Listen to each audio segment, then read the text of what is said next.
Camp Mystic files for bankruptcy after catastrophic Texas floods killed 28 people at the girls' camp. Add AP News as your preferred source to see more of our stories on Google. Add AP News on Google. Add AP News as your preferred source to see more of our stories on Google. Share Dallas app.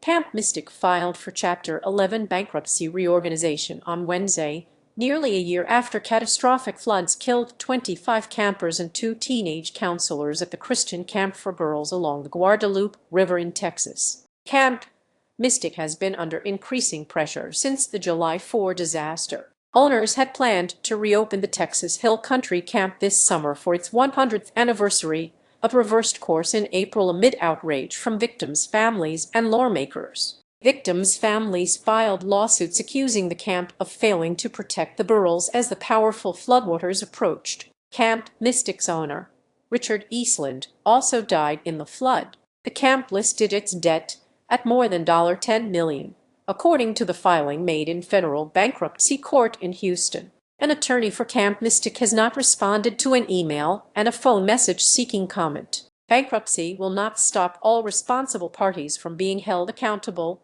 Paul Yetter, a lawyer who represents multiple families of campers and counselors who died at Camp Mystic, said in a statement. These innocent girls deserve justice. For decades, Camp Mystic was a summer staple and an institution for generations of families who dropped off their girls at the sleepaway camp to ride horses, canoe, fish, and attend Bible studies. Other summer camps in Kerr County, west of Austin, did not take on such devastating flooding and in some cases have reopened. Read more. All told, the destructive flooding killed at least 136 people along a several-mile stretch of the river, raising questions about how things went so terribly wrong. In the aftermath of the tragedy, the Eastland family spent months determined to reopen the camp this summer, pointing to enhanced safety measures that included flood warning river monitors and putting two-way radios enabled with national weather alerts in every cabin. By the spring,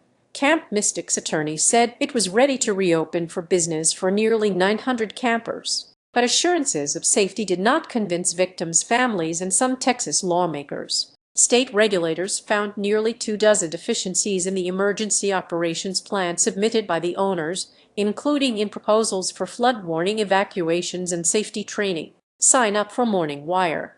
Our flagship newsletter breaks down the biggest headlines of the day. Email address. Sign up by checking this box. You agree to AP's terms of use and acknowledge that AP may collect and use your data pursuant to our privacy policy. The decision not to reopen followed weeks of testimony in court hearings and legislative investigations that laid bare the camp's lack of detailed planning for a flood emergency and its reliance on poorly trained staff. Families of the victims packed the hearings, some wearing Heaven's 27 pins with photographs of their daughters. They listened to the details of missed flood warning signs, the descriptions of the flood, and the decision to leave the girls in their cabins until it was too late. Testimony included video of the raging floodwaters as a girl repeatedly screamed help somewhere in the distance. Before halting the reopening plans, Camp Mystic invited journalists and lawmakers to review safety improvements at the camp and promised that no camp activities would take place in the low-lying area